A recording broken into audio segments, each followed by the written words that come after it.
নান্দনিক নকশা আর বিশ্বমানের সুযোগ সুবিধার মিশেলে গড়ে উঠেছে হযরত শাহজালাল আন্তর্জাতিক বিমানবন্দরের তৃতীয় টার্মিনাল। চলতি বছরই যার উদ্বোধন হওয়ার কথা রয়েছে। তবে অত্যাধুনিক এই টার্মিনালে উচ্চগতির টেলিকম নেটওয়ার্ক স্থাপন নিয়ে অনিশ্চয়তা দেখা দিয়েছে।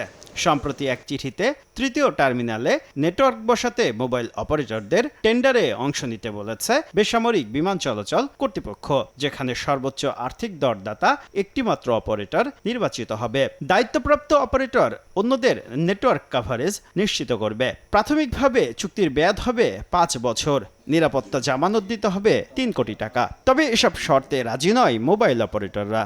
জামানত রাখতে যাব কেন? টার্মিনাল 1 বলেন, টার্মিনাল 2 বলেন, ন্যাশনাল পার্লামেন্ট বলেন, কর্ণফুলী টানেল বলেন, যেই পদ্ধতিতে আমরা মোবাইল অপারেটর মিলে মনে করেন একটা নেটওয়ার্ক বিল করে কাস্টমারদেরকে কানেক্টিভিটি দেওয়ার চেষ্টা করছে, আমার মনে হয় সেই মডেলটাই ফলো করা প্রয়োজন। টার্মিনাল এলাকায় ইনবিল্ডিং অ্যাক্টিভ ডিস্ট্রিবিউটেড অ্যান্টেনা সিস্টেম ডাস কাভারেজ স্থাপনের জন্য স্কয়ার মিটার ভিত্তিক মাসিক ভাড়ার প্রস্তাব দিতে হবে অপারেটরদের। টার্মিনাল এলাকায় ভয়েস কল কিংবা ইন্টারনেট সেবা থেকে প্রাপ্ত আয়ের নির্দিষ্ট অংশ ভাগ চেয়েছে বেবিচক। বর্তমানে সরকারকে 6.5% হারে রাজস্বের ভাগ দেয় মোবাইল অপারেটররা।